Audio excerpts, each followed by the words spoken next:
Good morning, everyone, and welcome to this training program. I'm Neerav Trivedi, and it is pleasure talking to you today.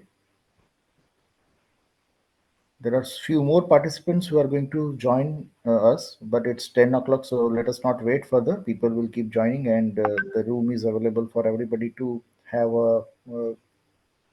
access to the training program. So thank you very much. मैं हूं नीरव त्रिवेदी। मैं एक लीन consultant हूं और productivity coach है। हमारी company जो है वो 20 साल से काम कर रही है, जो 5S लीन मैन्युफैक्चरिंग, केजन और प्रोडक्टिविटी इंप्रूवमेंट का काम कर रही है। और इसके दौरान हमने करीबन 1000 क्लाइंट को आज तक कैटर किया है और उसका जो निष्कर्ष है वो आपके साथ आज हम शेयर करने वाले हैं। तो ये जो सेशंस हैं, ये सेशंस पूरा इंटरेक्टिव सेशंस थोड़ा रखेंगे। मैं अभी तो आप सारे म्यूटेड और वीडियो भी आपके पॉज रहेंगे, लेकिन आप कुछ भी इंटरेक्शंस करना चाहें तो कमेंट के थ्रू इंटरेक्शंस कर सकते हैं। मैं हर एक कमेंट का जवाब देने की पूरी पूरी ट्राई करूंगा। पॉसिबल हो सकता है कि आप ट्रेनिंग के दौरान हमारे साथ बात कर सकते हैं, या पॉसिबल हो सकता है कि मैं आपकी क्वेरी लास्ट में सॉल्व करूं, लेकिन आपकी क्वेरी, हर एक क्वेरी सॉल्व हो जाएगी। अगर अगर ये क्वेरी सॉल्व हो जाएगी तो आप अपनी इंडस्ट्रीज में सबसे ज्यादा और सबसे बेहतरीन आउटपुट ले सकते हैं। तो दोस्तों, अगर हम बात करें तो लेबर प्रोडक्टिविटी की ज़रूरत क्या है और किस तरह से इम्प्लीमेंटेशन हो सकता है, उसके बारे में हम बात करने वाले हैं। तो शुरू करते हैं। एक छोटा सा प्रेजेंटेशन मैंने बनाया है जिसका स्क्रीन आपके साथ शेयर करता हूं, और हम देखते हैं कि ये लेबर प्रोडक्टिविटी होती क्या है, इसको इम्प्लीमेंट कैसे करते हैं और इससे हमें बेनिफिट भी क्या क्या हो सकते हैं। पूरा जो सेशंस है उसमें आप पेपर और पेन को, जैसे मैंने कल भी बताया था, तो आप इसे रेडी रखिएगा ताकि आपको ज़्यादा से ज़्यादा आउटपुट मिल पाए और आप जो चीज़ें हैं वो नोट कर पाएंगे। ये जो सेशंस हैं ये हम रिकॉर्ड कर रहे हैं और ये रिकॉर्डिंग आपके साथ लिंक के थ्रू ये ग्रुप में हम शेयर करेंगे। तो जो लोग मिस कर चुके हैं या जो लोग किसी वजह से ये सेशंस को ज्वाइन नहीं कर पाए हैं, वो भी शायद इनको अटेंड फ्यूचर में कर पाएंगे। आइए दोस्तों, शुरुआत करते हैं लेबर प्रोडक्टिविटी के इस ट्रेनिंग प्रोग्राम से। और ये जो ट्रेनिंग प्रोग्राम है वो आपको इस तरह से पता चलेगा कि लेबर प्रोडक्टिविटी की ज़रूरत क्या है, हम क्या करना चाहते हैं और कैसी इंडस्ट्रीज में इसकी ज़रूरत है। आज हर एक इंडस्ट्रीज कॉम्पिटिटिव बन रही है।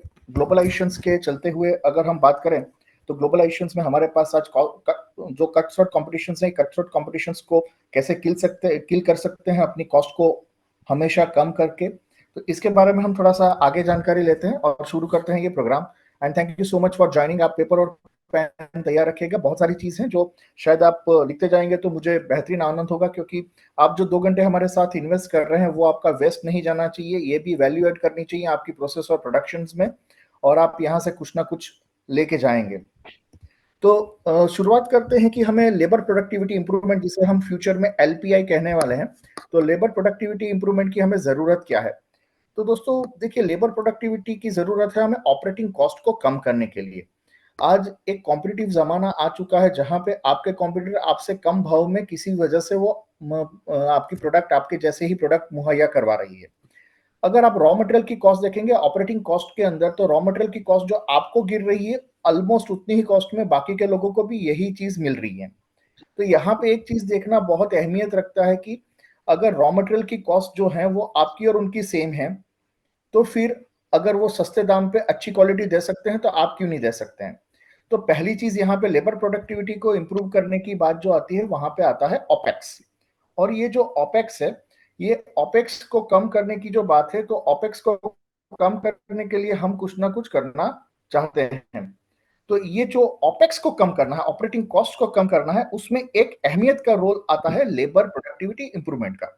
हम यहाँ पे लेबर शब्द का यूज कर रहे हैं, यानी सारे लोग जो प्रोडक्शन के साथ जुड़े हुए हैं वो सारे लोग आ जाएंगे। अगर प्रोडक्शन में वीपी लेवल के लोग हैं तो वो भी लेबर प्रोडक्टिविटी इंप्रूवमेंट में ही आएगा। तो लेबर डजंट मीन कि हम सिर्फ लेबर की बात करने वाले हैं, हम सारे लोगों की बात करने वाले हैं। और ऑर्गेनाइजेशंस का ऐसा सोचना हमेशा रहता है कि organisations think that they can produce the same output with the fewer people.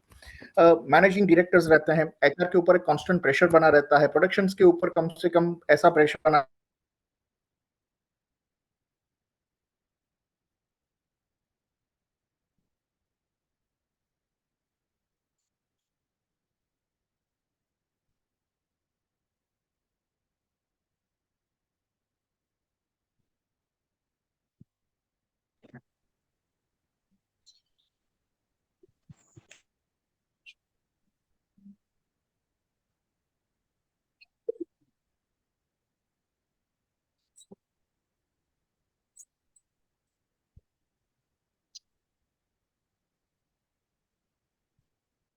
कर रही है।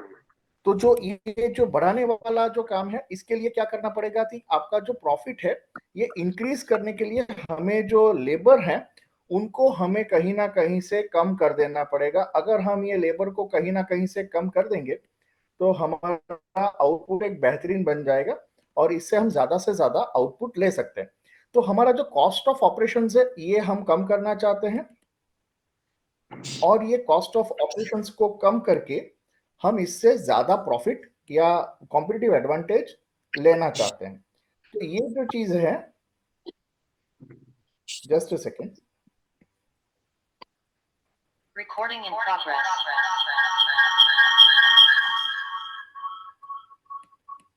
फाइन। तो ये जो हमारा जो प्रॉफिट बढ़ाने वाली बात है, ये प्रॉफिट बढ़ाने के लिए हमें कुछ ना कुछ करना पड़ेगा और अगर हम ये करते हैं तो इससे हमें बेनिफिट ये मिलेगा कि हम जिस तरह से आगे बढ़ रहे हैं उस तरह से हमारा काम और बेहतरीन और अच्छा होता जाएगा। तो ये जो चीजें हैं ये हमारा लेबर प्रोडक्टिविटी के ऊपर बहुत सारी इफेक्ट करती हैं। ये इफेक्ट आती है उसको हम कैसे कम कर पाए उसके बारे में लेबर प्रोडक्टिविटी इंप्रूवमेंट से हम जानना चाहते हैं। तो आज का जो पूरा सेमिनार है, ये सेमिनार आपको ये बताएगा कि आप लेबर प्रोडक्टिविटी का इंप्रूवमेंट कैसे कर सकते हैं। I hope my screen is visible to everybody.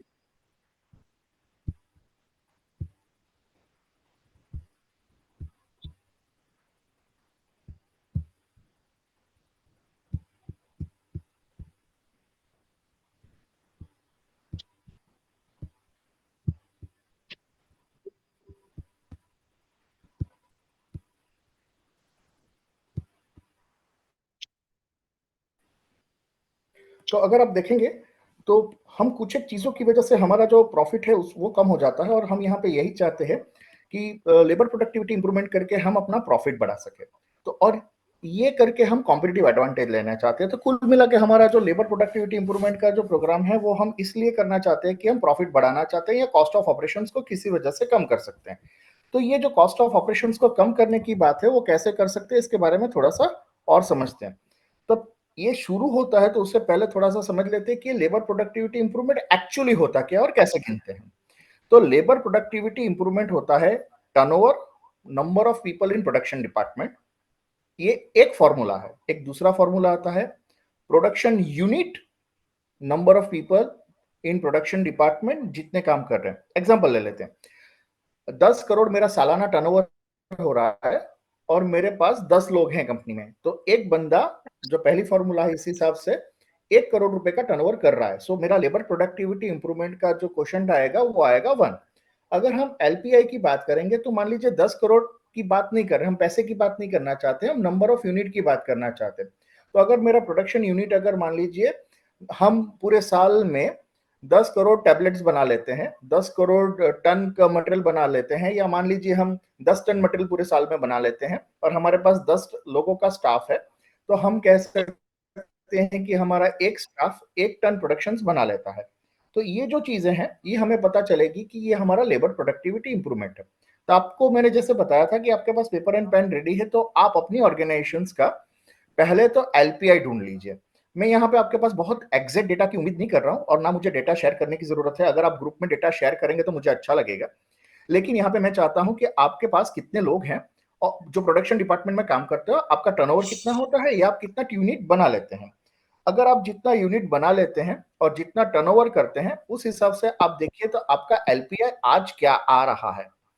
अगर आपने ये एलपीए आज गिन लिया है तो हमारी उम्मीद आज के जो ये प्रोग्राम है उससे ये है कि हम किस तरह से ये एलपीआई को बढ़ा पाए। तो जो अल्टीमेटली लेबर प्रोडक्टिविटी इंप्रूवमेंट है, हम ये क्वेश्चंस को बढ़ाना चाहते हैं। ये जो रेशियो है जो आपके पास आया है, जैसे मैंने यहाँ पे एग्जांपल में बताया,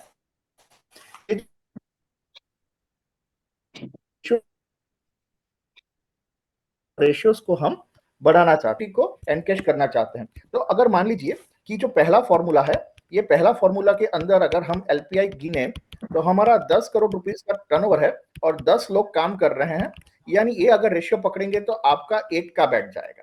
अगर मान लीजिए मैं दूसरे टर्मिनोलॉजी की बात करूं, दूसरा जो फॉर्मूला है जो सिमिलर फॉर्मूला है, जहाँ पे हम टर्नओवर की बात नहीं कर रहे हैं, वहाँ पे हम यूनिट की बात कर रहे हैं। मान लीजिए पूरे साल में हम 1000 यूनिट बना रहे हैं और 10 लोग काम कर रहे हैं, तो हमारा लेबर प्रोडक्टिविटी यूनिट का रेशियो आएगा, वो 100 आ जाएगा।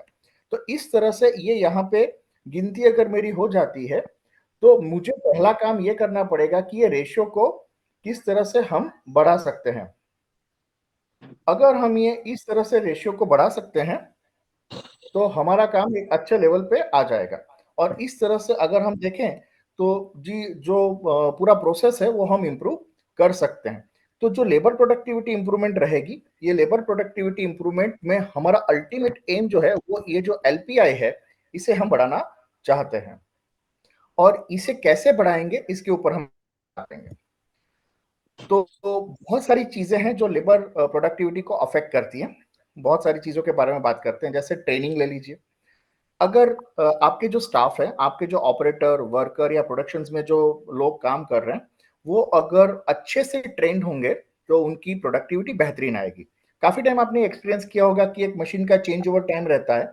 वो चेंज ओवर टाइम अगर कोई कम करना चाहता है, तो जो बहुत ही क्वालिफाइड लोग रहते हैं, जो बहुत ही ट्रेंड या हाईली स्किल्ड लोग रहते हैं, वो तुरंत ही कर सकते हैं। और अगर आप दूसरे लोगों की बात करें, तो उनको थोड़ा सा ज्यादा समय लग सकता है। तो एक जो पॉइंट है, ये एक है ट्रेनिंग। दूसरा जो पॉइंट है, वो है हमारा सिमिलर वर्क। अगर रिपीटेटिव काम करेंगे और उसमें कोई मेजर चेंजेस नहीं आ रहे हैं, तो मेजोरिटी टाइम ऐसा होता है कि हमारे पास जो लोग हैं, उनकी प्रोडक्टिविटी बढ़ती है। एक ही तरह का काम बार बार करना, एक ही तरह का काम बार बार करना, अगर नया नया काम हर रोज आएगा, तो शायद हम लेबर प्रोडक्टिविटी को मैप करना मुश्किल रह जाएगा, या शायद कर ही नहीं पाएंगे। कुछ एक जगह पे ऐसा भी पॉसिबल है कि हम उसको मैप ही नहीं कर पाएंगे, ऐसी भी पॉसिबिलिटी रह सकती है। तो जहां पे अगर आप देखेंगे, तो दूसरा जो पॉइंट है, वो है हमारा सिमिलर वर्क प्रोफाइल। अगर हमारा सिमिलर वर्क प्रोफाइल रहेगा, या थोड़े से ही चेंजेस हैं, तो लेबर प्रोडक्टिविटी कंपैरेटिवली हमारे पास ज्यादा मिलेगी। तीसरा जो है, output generated by the labour. तीसरा जो प्रोडक्ट है, वो कितना आउटपुट दे देता है। कुछ एक लोग ऐसे हैं कि कुछ एक घंटे में बहुत ज्यादा काम कर लेते हैं। हमने एक फिश इंडस्ट्रीज में काम किया था, वहां पे एक मैडम थी, वो करीबन 100 बॉक्स एक घंटे में पैक कर देती। बाकी के लोग जो थे, वो करीबन 30 से 40 ही पैक कर सकते थे। वो इतना फास्ट काम करती थी कि जिसको बाकी के लोग पहुंच ही नहीं पाते थे। तो वो एक चीज रहती है। एक रहता है मदर नेचर, यानी आपकी जो काम करने की कंडीशंस है, वहां पे उसके जो पॉसिबिलिटीज हैं, तो वहां पे क्या क्या वेरिएशंस हैं, वो रहता है। और एक है प्रोसेस में वेरिएशंस और डेविएशंस। अगर आपकी इंडस्ट्रीज में प्रोसेस में वेरिएशंस होते रहते हैं, तो काम करना और प्रोडक्टिविटी को मैप करना थोड़ा सा मुश्किल रहता है। इसको हम आगे जाके और डिस्कशंस करेंगे। तो अभी देखिए दोस्तों, मैंने ट्रेनिंग दे दी, तो मेरा एलपीआई इंप्रूव हो जाएगा क्या? बहुत मुश्किल है कहना। टाइप ऑफ वर्क सिमिलर हमेशा रहेंगे मेरी इंडस्ट्रीज में, बता नहीं सकते हैं, क्योंकि हम नई प्रोडक्ट डेवलप करते रहते हैं हमारे पास, और कोई ना कोई चीज आती रहती है, और इसकी वजह से हम किस तरह से काम करते रहते हैं, वो भी वहां पे एक स्किल सेट्स रहती है। और अगर आप देखेंगे, तो यहाँ पे बहुत सारे लोग मल्टीटास्किंग करवाते हैं। अगर आप एसएमई सेक्टर्स की बात करेंगे, और अगर आप देखेंगे कि मल्टीनेशनल कंपनी जो है, तो वहां पे मल्टीटास्किंग होती है। यानी हमारे पास टास्क तो स्टैंडर्ड है ही नहीं, तो हमारे पास टाइप ऑफ वर्क जो है, वो हमेशा सिमिलर नहीं मिलेंगे। वो मल्टीटास्किंग करवाते हैं। मल्टीटास्किंग करवाएंगे, तो एक ही बंदा अगर मल्टीपल काम कर रहा है, तो हाउ कैन वी एश्योर कि he can be more productive? तो ये चीजें हमारे पास चैलेंजेस में आने वाली है। ये चैलेंजेस को आगे जाके थोड़ा सा समझते हैं, और इसको कैसे सॉल्व कर सकते हैं, उसके बारे में हम डिटेल में जानेंगे। तो अभी देखिए, कॉस्ट रिडक्शन मॉडल क्या होता है। मेजोरिटी इंडियन इंडस्ट्रीज है ना, ये बड़े दुख के साथ मैं आपके साथ बता रहा हूं कि मेजोरिटी जो इंडियन इंडस्ट्रीज है ना, ये काम कर रही है हमारे कॉस्ट प्लस मॉडल में। तो ये जो मॉडल है ना दोस्तों, ये वाला मॉडल, ये कॉस्ट प्लस मॉडल है। और ये जो मॉडल है ना, ये कॉस्ट माइनस मॉडल है। ये कॉस्ट माइनस मॉडल है। कॉस्ट प्लस मॉडल में क्या होता है कि आपका ऑपरेटिंग कॉस्ट मान लीजिए 8 रुपए है, तो 8 रुपए में आप अपना प्रॉफिट 2 रुपए जोड़ देते हैं। अभी जैसे ही आपको प्रॉफिट ज्यादा चाहिए, तो आप क्या करेंगे, 2 रुपए की जगह 4 रुपए मांगेंगे, यानी ये चीज जो 10 रुपए में मिलने वाली थी, उसकी जगह ये 14 रुपए में मिलने लगी, तो 12 रुपए में मिलने लगी। इसकी वजह से क्या हो जाएगा, कस्टमर आपको बताएगा कि आप नॉन कॉम्पिटिटिव हैं, और आपके पास हम नहीं लेंगे। तो हमेशा ऐसा पॉसिबल नहीं रहता है कि आप आपकी जो सेल्स प्राइस है, वो आप बढ़ा लें जिससे आपका प्रॉफिट बढ़ जाए, हमेशा पॉसिबल नहीं रहता है। कुछ एक चीज में ऐसा हमें पॉसिबल रह सकता है कि थोड़ा सा ज्यादा गेन कर लेंगे, लेकिन अगर आप ज्यादा गेन कर लेंगे तो भी आपके पास एक गुंजाइश रहती है कि क्या हम हमारा कॉस्ट ऑफ ऑपरेशंस कम कर सकते हैं। अगर हाँ, तो हमारा कॉस्ट ऑफ ऑपरेशंस अगर हम कम कर सकते हैं तो बहुत बड़ी हम अचीवमेंट कर लेते हैं। तो हमारा जो आज का जो दौर है ना, तो आज के दौर में हमें कॉस्ट माइनस मॉडल के ऊपर काम करना चाहिए। वर्ल्ड की जितनी भी जीनियस कंपनीज है ना, वो कॉस्ट माइनस मॉडल पे काम कर रही है, जिसकी वजह से पूरी जो कॉस्ट ऑफ ऑपरेशंस है ये कम करने की इनकी हमेशा चाहत रही। अगर आप एक मल्टीनेशनल कंपनी की या बाइक या ऑटोमोबाइल इंडस्ट्रीज की बात करें, तो आप कह सकते हैं कि उन्होंने कॉस्ट माइनस मॉडल में इतना ज्यादा काम किया कि जिसकी वजह से अमेजिंग आउटपुट वो लेके आए हैं। प्लास्टिक का प्राइस, रॉ मटेरियल का प्राइस, मेटल का प्राइस अगर पिछले 20 साल में देखेंगे तो बहुत ज्यादा बढ़ चुका है। फिर भी उन्होंने अपना कॉस्ट बढ़ाया नहीं है या बहुत कम बढ़ा है, क्योंकि ये कॉस्ट माइनस मॉडल पे काम कर रहे हैं और वैल्यू मॉडल पे काम कर रहे हैं। तो वो वैल्यू को ऐड करते जाते हैं और जिसकी वजह से उनको थोड़ा सा प्राइस राइज भी मिलता है और ये कॉस्ट को भी रिड्यूस करते हैं। तो ये हाइब्रिड मॉडल में काम करते हैं कि ये प्राइस भी बढ़ाते हैं। 12 लाख में मिलने वाली इनोवा आज 35-40 लाख में मिल रही है। उन्होंने कॉस्ट ऑफ ऑपरेशन तो कम किया ही किया है, लेकिन प्रोडक्ट में वैल्यू एडिशन देके उसकी प्राइस भी बढ़ा दी है। तो वो दोनों मॉडल को कॉम्बिनेशन करके काम करते हैं, जिसकी वजह से आपके पास एक बेहतरीन से बेहतरीन आउटपुट रहता है। तो ये जो कॉस्ट रिडक्शन मॉडल है, ये कॉस्ट रिडक्शन मॉडल इस तरह से काम करेगा।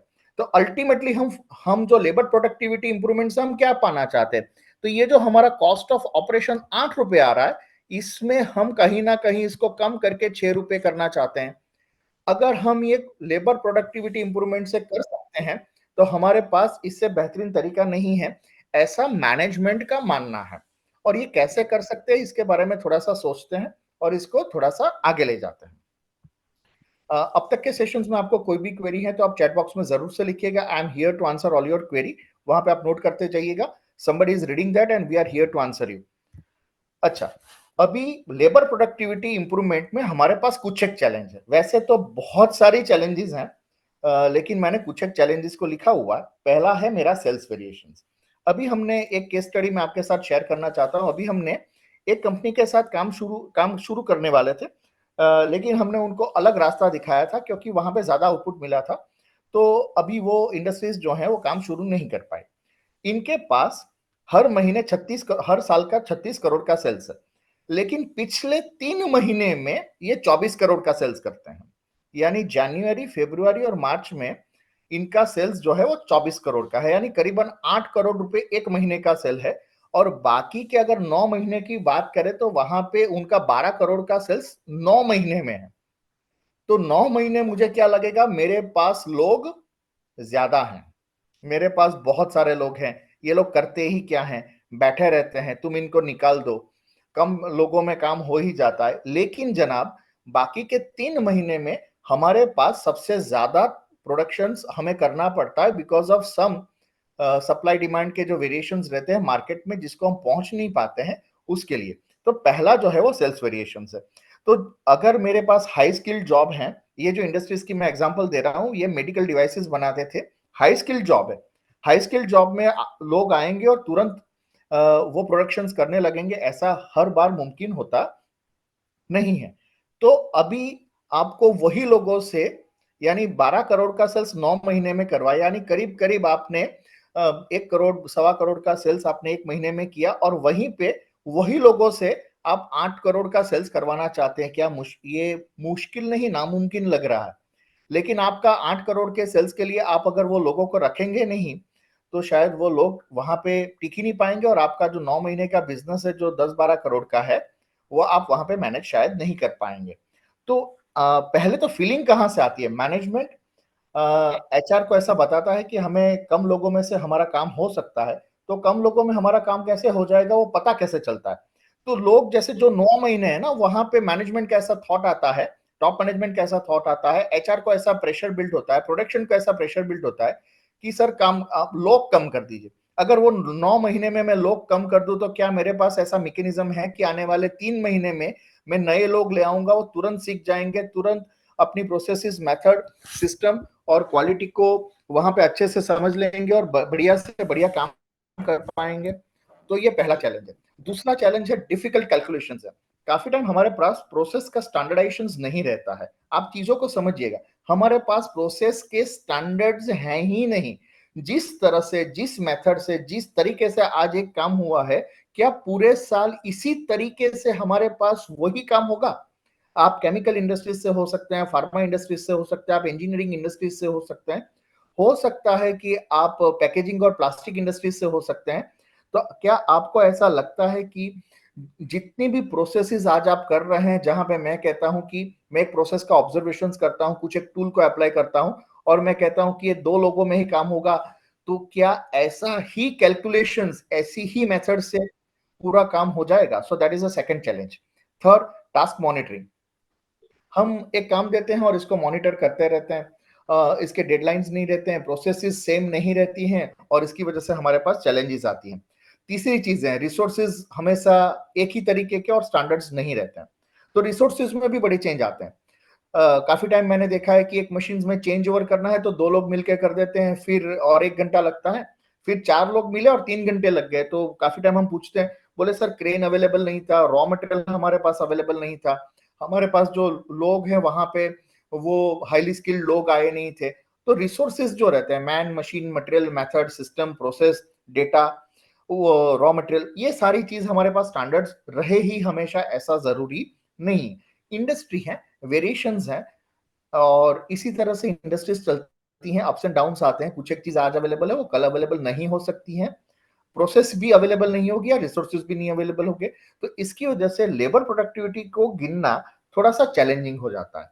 तो ये चैलेंज को हम कैसे ओवरकम कर सकते हैं, क्या टूल हमारे पास है और ये टूल हमें किस तरह से बेहतरीन लेवल पे इंप्लीमेंटेशन कर सकते हैं, इसके बारे में हम आगे जानते हैं।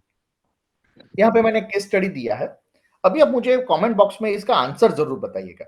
मुझे आपका डेजिग्नेशंस नहीं पता है, लेकिन आप अपने डेजिग्नेशंस के साथ, अपने नाम के साथ आप बताइएगा। मैंने यहाँ पे एक सिनेरियो दिया, पहले मंथ में 10 करोड़ का सेल्स है, दूसरे मंथ में 7 करोड़ का सेल्स है, तीसरे मंथ में 3 करोड़ का सेल्स है, चौथे मंथ में 11 करोड़ का सेल्स है, पांचवें महीने में 9 करोड़ का सेल्स है और छठे महीने में 12 करोड़ का सेल्स है। ये कंपनी में 100 लोग ही काम करते हैं, लोग 100 लोग ही हैं। सेल्स का जो वॉल्यूम है ना, अभी हम इसे नहीं देखते हैं, टाइम बिंग हम इसको नहीं देखते हैं, इसे हमें नहीं देखना। अगर आप एचआर मैनेजर हैं तो ये सिनेरियो को आप कैसे रिएक्ट करेंगे? आप देखिएगा इसको, आप ऑनेस्ट आंसर दीजिएगा और कमेंट बॉक्स में डालिएगा, आपके डेजिग्नेशंस और नाम के साथ आप कमेंट दीजिएगा। आप अगर डायरेक्टर हैं तो आपका सिनेरियो क्या रहेगा, आप क्या सोचेंगे? आप अगर प्रोडक्शन मैनेजर हैं तो आपका सोच क्या रहेगा? I am waiting for your answer in the chat box.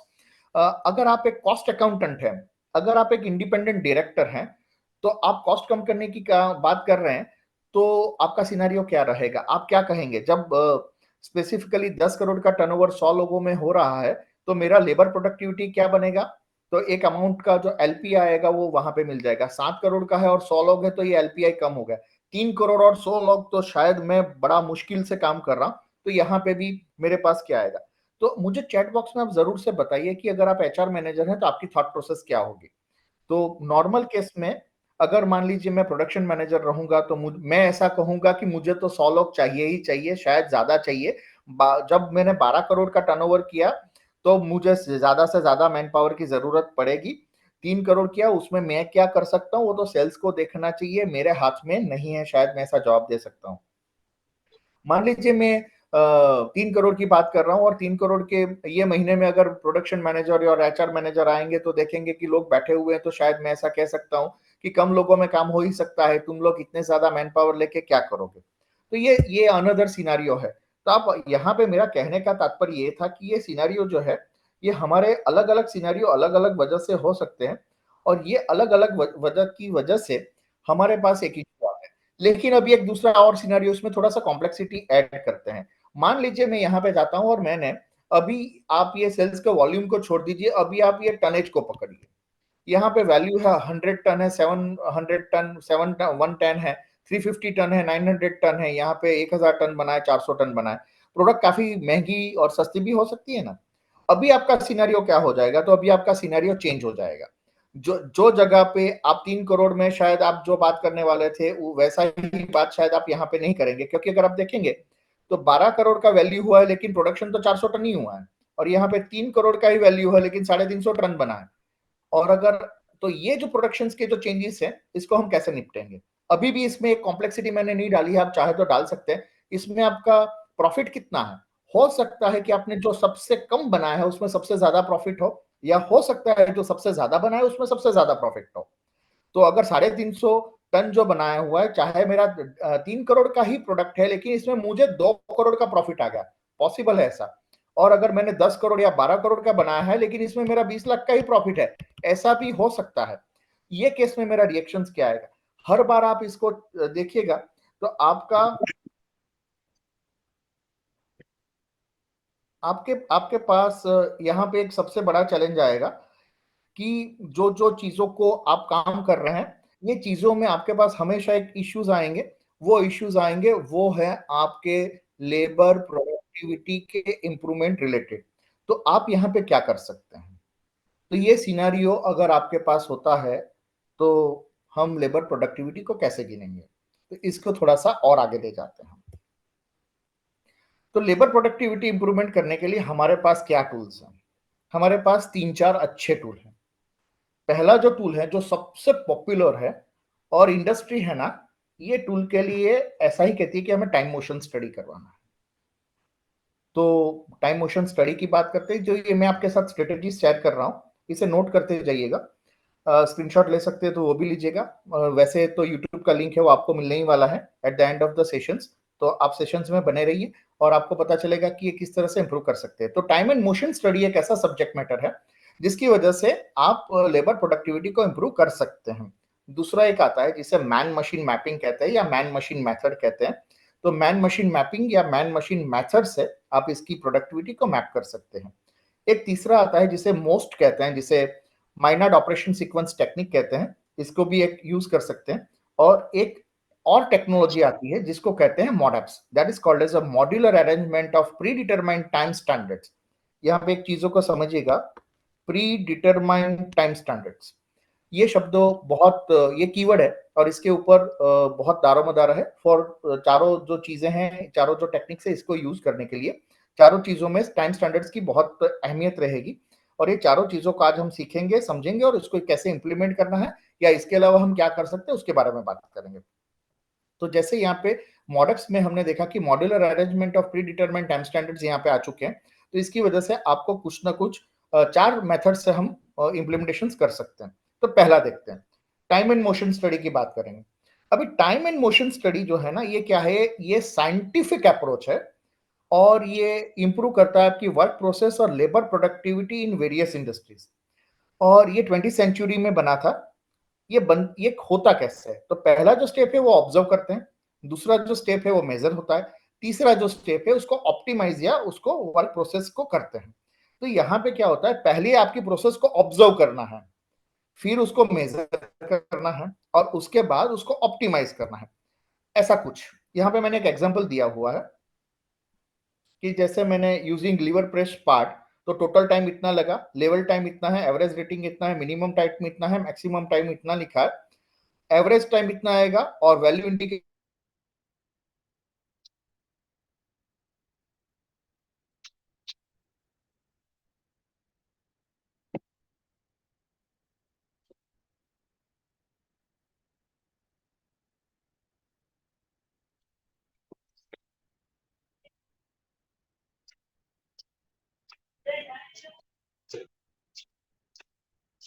में हमारे पास एक बड़ी दिक्कत ये आती है कि क्या आप ऐसा समझ सकते हैं कि हर बार आपको सिमिलर मेथड से ही आपका काम चले, सिमिलर मेथड से ही आपका काम चले, ऐसा आप समझ सकते हैं क्या? तो काफी टाइम ऐसा होता है कि जरूरी नहीं रहेगा कि आपका वो सिमिलर मेथड से ही आपका काम चले। तो यहाँ पे एक चीज देखना बहुत मायने रखता है कि आपकी जो प्रोसेस में कोई एक कंसल्टेंट जाता है या आपकी टीम जाती है, जिस तरह से ऑपरेशन आज हुए हैं उसी तरह से ऑपरेशंस बार बार होंगे, ऐसा जरूरी है? और उतना टाइम स्टैंडर्ड्स आपने स्टडी किया है, उतनी प्रोसेस आपकी स्टैंडर्ड है? जैसे मान लीजिए एक मशीन्स के ऊपर एक ऑपरेटर काम कर रहा है जो ड्रिल कर रहा है, क्या वो पार्ट को ड्रिल करने के लिए वैसा ही पार्ट लगेगा, वैसे ही वो लिफ्टिंग करेगा, पार्ट की साइज सेम रहेगी, जो ड्रिल मशीन की कंडीशन है सेम रहेगी, क्या ऑपरेटर के स्किल सेट सेम रहेंगे, या जो मदर नेचर है वहां पे एनवायरमेंटल कंडीशंस हैं वो सेम रहेगी? तो हम इसके बारे में शायद कुछ नहीं कह सकते हैं, या उसमें बहुत सारे वेरिएशंस होते हैं। तो अगर मैं टाइम स्टडी यहाँ पे दे देता हूँ, कोई एक कंसल्टेंट आके आपके यहाँ पे टाइम मोशन स्टडी को सेट करता है, और उसके बाद अगर कोई इसको चैलेंज करना चाहे तो कोई भी इसको चैलेंज कर सकता है कि ये सही भी है और गलत भी है। इसी ही तरह अगर आप आपकी ऑर्गेनाइजेशन से अगर आप ऐसा करते हैं, तो वो चीज को भी कोई दूसरे टीम मेंबर्स इसको चैलेंज करते हैं सही या गलत के लिए। तो टाइम एंड मोशन स्टडी इतना हमारे पास एक्यूरेट नहीं आता है, और इसकी लिमिटेशंस क्या है वो समझिए। पहला है, ये इंडिविजुअल टास्क के ऊपर फोकस करता है, जबकि ओवरऑल फ्लो के ऊपर काम ही नहीं करता है। ओवरऑल फ्लो के ऊपर काम नहीं करता है, इसका मतलब ये है कि मेरा तो डिलीवरी टाइम पे होना चाहिए था, मेरे पास प्रोडक्टिविटी बढ़नी चाहिए थी, मेरी प्रोडक्टिविटी बढ़ गई। ड्रिलिंग वाले ने आरिफ आवाज आरिफ ड्रिलिंग की जो डिपार्टमेंट है वो अपना काम अच्छे से कर रहे हैं, लेकिन ड्रिलिंग डिपार्टमेंट से जो उनने अपनी प्रोडक्टिविटी अच्छी अचीव कर ली, लेकिन नेक्स्ट लेवल का जो स्टेशन है वहां से प्रोडक्शन निकल ही नहीं रहा है। तो उनका जो प्रोडक्शन नहीं निकल रहा है, उसके लिए हम क्या कर सकते हैं? तो उसके लिए हम टाइम मोशन स्टडी में उसका कोई जवाब नहीं है, ये स्टैटिक एनालिसिस है।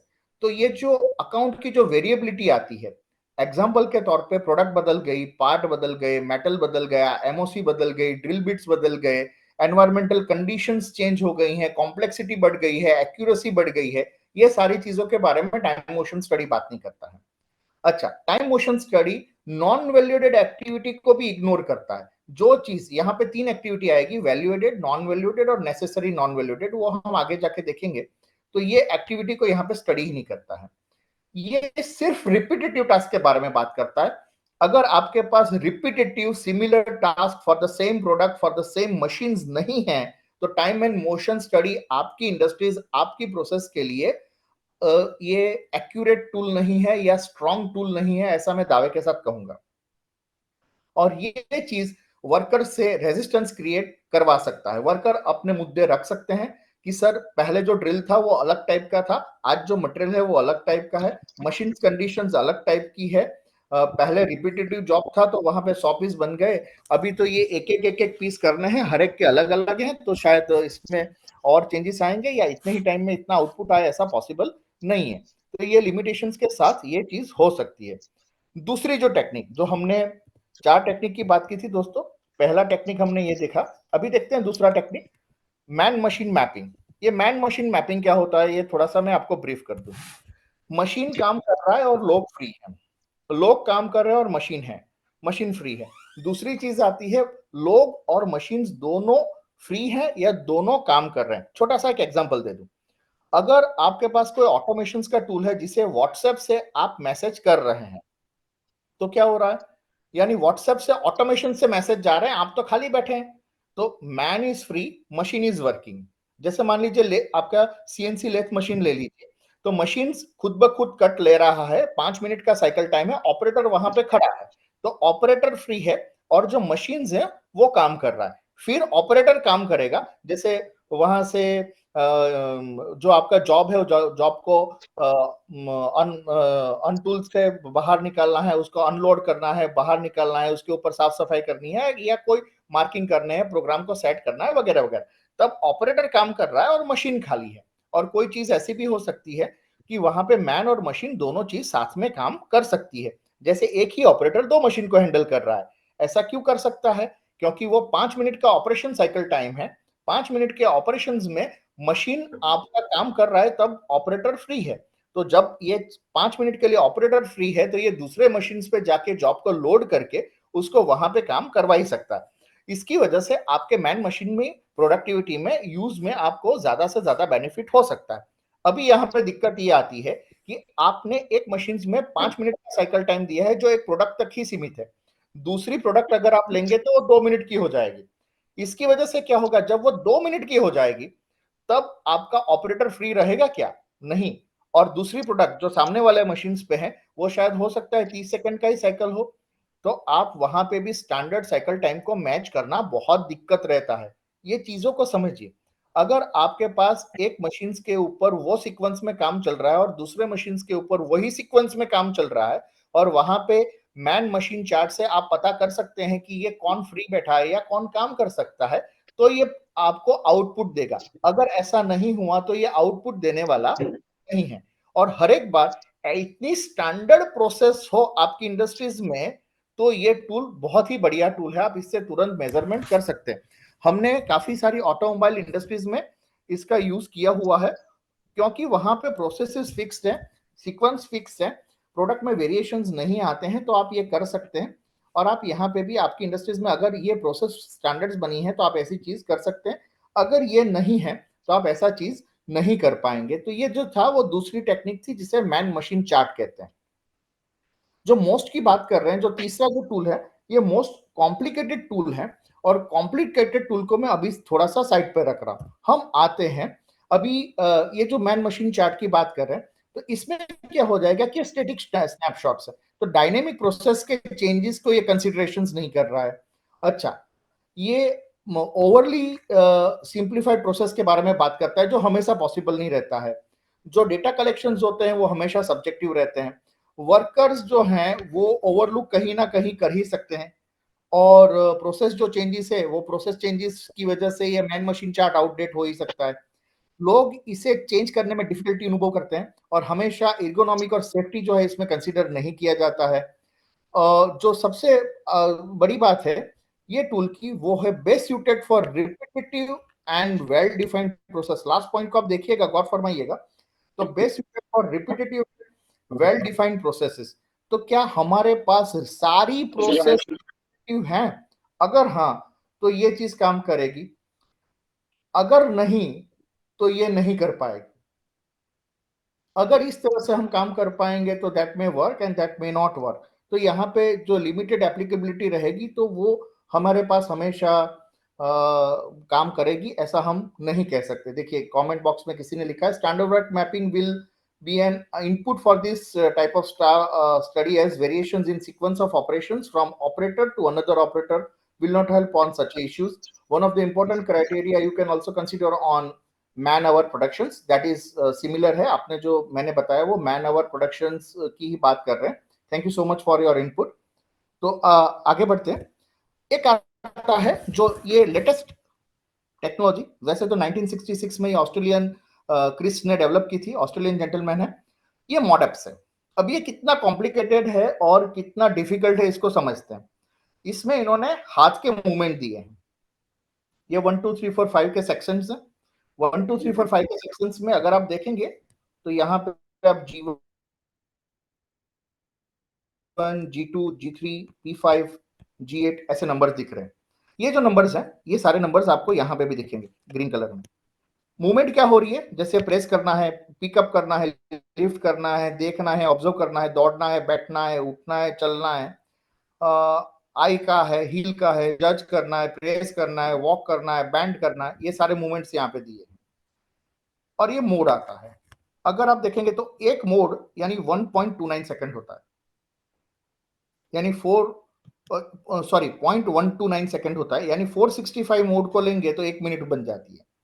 और यहाँ पे 3 है, नेचुरल मूवमेंट है तो इस तरह से आइडेंटिफाइड की गई है।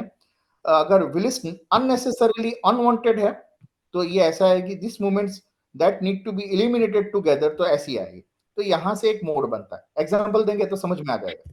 मान लीजिए कोई एक वॉशर उठा रहा है, तो मैं अपनी बॉडी को टर्न करता हूं, तो टर्न बॉडी करने के लिए W5 आएगा, यहां से W5 आएगा, तो W5 आएगा, इसका मोड आएगा 5। ये मोड है और ये 5 में आएगा और ये W5 में आएगा।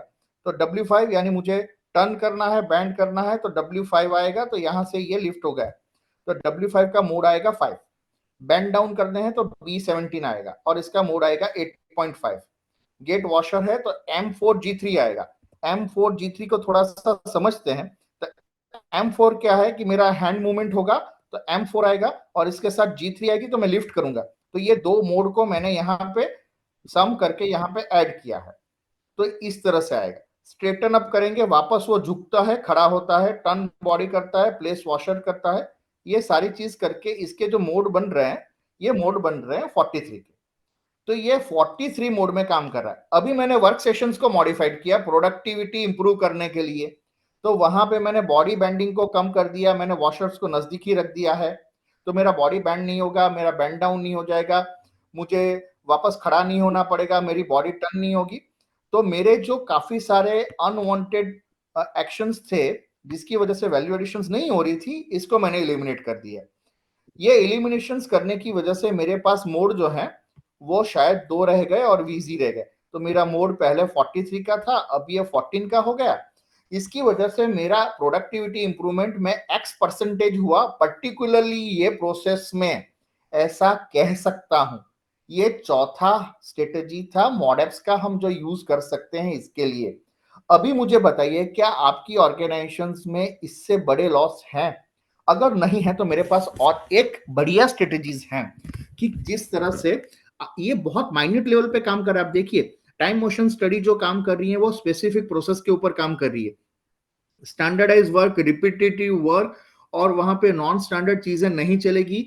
हर एक प्रोसेस में यही बताया गया है और ये कोई गलत चीज नहीं है। लेबर प्रोडक्टिविटी इंप्रूव करना है तो मेरे पास मैं और तरीके क्या सोच सकता हूं? मुझे तो अगर मैं इंडस्ट्रियलिस्ट बन जाऊं, मैं ऑपरेटर बन जाऊं, मैं प्रोडक्शन मैनेजर बन जाऊं, मैं एचआर मैनेजर बन जाऊं, तो मुझे तो ये बहुत डिफिकल्ट लगा कि भाई मोड में जाओ, हर एक बंदा क्या क्या काम कर रहा है, लिफ्ट कितना कर रहा है, उठा कितना रहा है, रख कितना रहा है, बॉडी मूवमेंट क्या हो रही है, उस हिसाब से मोड बनाओ, मोड के हिसाब से मोड गिनो और उसमें से value addition, non value addition चीजों को निकालो और इसको आगे ले जाओ। तो मुझे तो बड़ी दोस्तों, ये अगर मुझे ऐसा करना है तो मुझे तो दिक्कत वाला लगा। मैन मशीन चार्ट की बात करें तो मैन मशीन चार्ट की बात करेंगे तो मैन मशीन चार्ट जो है वो हमारे लिए काम का है, लेकिन अगर रिपीटेटिव प्रोसेस है तो ही काम का है। टाइम मोशन स्टडी को तो मैं गिनता ही नहीं हूं, क्योंकि अगर रिपीटेटिव और नॉन स्टैंडर्ड प्रोसेस है तो टाइम मोशन स्टडी मैं कर ही नहीं पाऊंगा। मेरे पास 10,000 से ज्यादा ऑब्जेक्शन आ जाएंगे कि आप कहते हो वैसा होता नहीं है, आप जो बता रहे हो वैसा हो नहीं जाएगा, अगर परिस्थितियां चेंज हो जाएगी तो इसमें ऐसा काम नहीं होगा, तो मेरे पास रेजिस्टेंस आएगा और मैं वहां तक नहीं पहुंचता। लेकिन मुझे तो मेरा लेबर प्रोडक्टिविटी इंप्रूव करना है और कॉस्ट ऑफ ऑपरेशन भी कम करना है, तो मैं और अच्छा क्या कर सकता हूं? तो थोड़ा एक्सटेंड करते हैं इसे। तो मैं आता हूं, टाइप ऑफ इंडस्ट्रीज को पहले समझ लेते हैं और इसके बाद में आपको सुपर स्ट्रेटेजीज देने वाला हूं जिसकी वजह से आप तुरंत कम समय में, कम लागत में सबसे अच्छा काम कर सकते हैं। इंडस्ट्रीज, पूरे वर्ल्ड वाइड इंडस्ट्रीज की बात करें तो आपके पास 3 तरह की इंडस्ट्रीज है। एक है जंबल फ्लो, एक है इंटरमिटेंट फ्लो और एक है कंटिन्यूस फ्लो। इसके अलावा वर्ल्ड में कोई तीसरी इंडस्ट्री है ही नहीं। तो यहां पे आप देखिए कि जो जंबल फ्लो इंडस्ट्रीज है वो किसे कहते हैं। जो ये हमारा जो वाई एक्सिस है, ये वाई एक्सिस पे हमारे नंबर ऑफ स्टेजेस है, और जो एक्स एक्सिस है, ये एक्स एक्सिस पे हमने यहाँ पे डाला हुआ है वॉल्यूम। यहाँ पे जो है ये हाई वॉल्यूम है, ये हमेशा याद रखिएगा, ये हाई वॉल्यूम है, और यहाँ पे जो है वो लो वॉल्यूम है। यानी अगर मैं लो वॉल्यूम के ऊपर काम कर रहा हूं और मेरे पास ऑपरेशन के स्टेजेस बहुत हाई हैं, लो वॉल्यूम और ऑपरेशन के स्टेजेस हाई, तो मैं जंबल्ड फ्लो में आ गया। अगर मेरे पास हाई वॉल्यूम है और ऑपरेशन के स्टेजेस कम है तो मैं कंटिन्यूस प्रोसेस में आ गया। और इस तरह से इंडस्ट्रीज काम कर रही है। तो थोड़ा सा नेचर को समझ लेते हैं, इंडस्ट्रीज की नेचर को समझ लेते हैं। आप अपनी इंडस्ट्रीज का क्या नेचर है थोड़ा सा आप अपने पेपर और पेन में डालिएगा। तो यहाँ पे जंबल फ्लो की बात करेंगे तो नॉन स्टैंडर्ड प्रोडक्ट बनाते हैं। जैसे आप ब्रिजेस बनाते हैं, आप कोई कंस्ट्रक्शंस बनाते हैं, हॉस्पिटल्स में डॉक्टर के पास जाते हैं, आपके पास 3 तरह की इंडस्ट्रीज हैं। रविंद्र जी को मैं वापस इनका रिक्वेस्ट है कि कैन यू रिपीट इट। तो 3 तरह की इंडस्ट्रीज हैं सर। इंडस्ट्रीज जो है वो एक जंबल फ्लो है, एक इंटरमीडिएट फ्लो है और एक कंटिन्यूस फ्लो है। जो इंटरमीडिएट फ्लो है, जंबल फ्लो जो है, वहां पे हमेशा आपका जो वॉल्यूम रहेगा वो लो वॉल्यूम है, कम बनाते हैं, वो नॉन स्टैंडर्ड प्रोडक्ट बनाते हैं। एग्जांपल ले लेते हैं, अगर आप एक हॉस्पिटल में गए तो हॉस्पिटल में सारी चीज डॉक्टर के लिए नॉन स्टैंडर्ड है। आप जाएंगे तो आपको पता चलेगा कि आपके पास आपने ओपीडी करवाया, ओपीडी करवाने के बाद आपको पता चले कि एक दवाई लेना है, तो डॉक्टर के पास दवाई लेने के बाद क्या करना है उसका कोई क्लू नहीं रहता है। उसके बाद मान लीजिए अगर आप की बुखार बहुत ज्यादा है, कोई रिपोर्ट्स करवाए तो शायद आपको एडमिट होना पड़े, बहुत गंभीर बीमारी है तो आपको शायद एडमिट होके कुछ और काम करवाना पड़ेगा, ऑपरेशंस भी करवा सकते हैं। तो यहाँ पे एक जंबल फ्लो है, कैसे फ्लो होगा वो पता ही नहीं, प्रोडक्ट सारे नॉन स्टैंडर्ड है। जैसे इंडिया इंडस्ट्रीज की बात करें तो इंडस्ट्रीज में non standard product, specific machine बनाने वाली कंपनियां स्पेशल पर्पस मशीन्स बनाने वाली कंपनी 100% नॉन स्टैंडर्ड बनाती है, कस्टमर को जैसा चाहिए वैसा बनाते हैं। एक अच्छी बात करूं तो रॉल्स रॉयस ले लीजिए, कंप्लीटली नॉन स्टैंडर्ड प्रोडक्ट। आप जैसा इंटीरियर मांगेंगे वैसा इंटीरियर वो दे देंगे, आप जैसा साइज मांगेंगे उस तरह से बताएंगे, जैसा कलर मांगेंगे वैसा दे देंगे। And surprisingly it's a non profit company. मैं बेंटली की बात कर रहा हूँ और रॉल्स रॉयस की बात कर रहा हूँ, तो ये नॉन स्टैंडर्ड प्रोडक्ट बनाने वाली कंपनी है जिसका वॉल्यूम कम रहता है, लेकिन कम वॉल्यूम में किसी का माइट शायद है आप में somebody is there as a lean expert. I request him to please put your mic to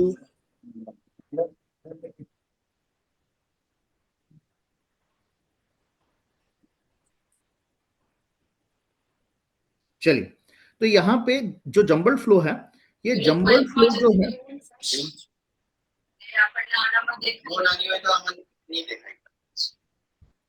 sir એવું ખરું મારા કઝિન ને જે છે સોનોગ્રાફી માં કિડની ની એટલે આ બધું સ્ટોન નહીં દેખાયેલો, પણ એક્સરે કર્યો ને ગઈકાલે તો એમાં દેખાયો.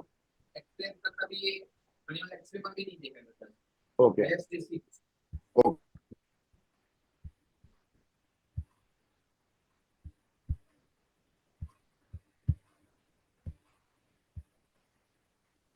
फाइन, चलिए आगे बढ़ते हैं।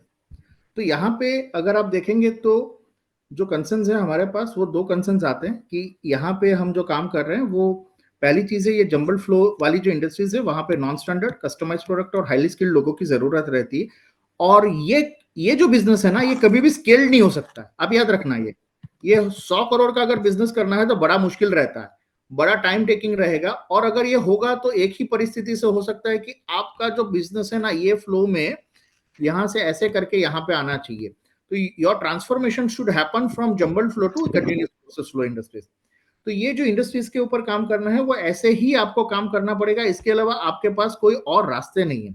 दूसरी इंडस्ट्रीज में आते हैं इंटरमीडिएट। मेजोरिटी इंजीनियरिंग कंपनी और मेजोरिटी जो एसएमई सेक्टर्स हैं वो ये इंटरमीडिएट फ्लो है, जहां पे कुछ एक चीज स्टैंडर्ड रहती है, कुछ एक चीज नॉन स्टैंडर्ड रहती है।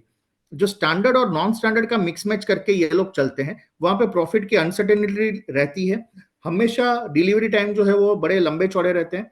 इसके साथ अगर आप आउटपुट की बात करें तो आउटपुट में बड़े वेरिएशंस रहते हैं, लॉन्ग डिले रहते हैं, प्रॉफिट अनसर्टेन रहता है, इन्वेंट्री बड़ी रहती है, लोगों की हमेशा कमी रहती है। नए मशीन ले आएंगे और फ्यूचर में सेल्स नहीं आए तो लायबिलिटी बन जाएंगे, प्रॉफिट वैसा ही लॉस हो जाएगा। और ये तीसरी इंडस्ट्रीज हैं जो कंटिन्यूस प्रोसेस इंडस्ट्रीज हैं, ये थोड़े सुकून वाले लोग हैं। केमिकल इंडस्ट्रीज ले लीजिए, फार्मास्यूटिकल इंडस्ट्रीज ले लीजिए, ये ऑटोमोड पे चलती है। इनके पास दो बड़े इश्यूज आते हैं, मशीन बंद नहीं होना चाहिए और रिजेक्शंस नहीं आने चाहिए। तो ये टाइप ऑफ इंडस्ट्रीज को हमने समझ लिया। अभी इसमें लेबर प्रोडक्टिविटी की बात कर रहे हैं हम। इंडस्ट्रीज समझने के लिए तो बैठे नहीं है यहाँ पे। ये इंडस्ट्रीज तो हमने इसलिए समझे हैं कि हमें किस तरह की इंडस्ट्रीज में हमें किस तरह से रिएक्ट करना चाहिए। जैसे हर एक लोग अलग अलग रहते हैं, किसी की हाइट ज्यादा रहेगी, किसी का वेट ज्यादा रहेगा, किसी की स्किन फेयर रहेगी, किसी की स्किन ब्लैक रहेगी। तो इसी तरह से इंडस्ट्रीज की भी एक नेचर रहती है और उसका पर्सनालिटी रहता है, वो यहाँ पे हमने मेंशन किया है। और ये पर्सनालिटी के हिसाब से हम प्रोडक्टिविटी को कैसे बढ़ा सकते हैं वो थोड़ा सा देखते हैं। तो ये इंडस्ट्रीज में सबसे ज्यादा प्रॉब्लम आएंगे डाउन टाइम के, मशीन बंद नहीं होना चाहिए और आपकी रिजेक्शंस कम नहीं होना चाहिए। तो ये यहाँ की चैलेंजेस है कि कंटिन्यूस प्रोसेस इंडस्ट्रीज में मशीन नहीं बंद होनी चाहिए। अच्छा, जंबल फ्लो की बात करें तो यहाँ पे शेयरिंग ऑफ रिसोर्सेज से आप प्रॉफिट बढ़ा सकते हैं। आपके पास जो रिसोर्सेज है वो आप, अगर आपके पास सेल्स कम है, ऑक्यूपेंसी कम है, तो आप उसको शेयरिंग पे दे दीजिए। अगर आपके पास नहीं है, आपके पास ओवर सेल्स हो रहा है, तो आप रिसोर्सेज नए न बनाए, आप किसी दूसरे को दे दीजिए, दूसरे के रिसोर्सेज आप शेयर पे ले लीजिए। तो कंस्ट्रक्शन इंडस्ट्रीज है ना, शेयरिंग ऑफ रिसोर्सेज पर चलती है। जो हॉस्पिटल इंडस्ट्रीज है वो शेयरिंग ऑफ रिसोर्सेज पर चलती है।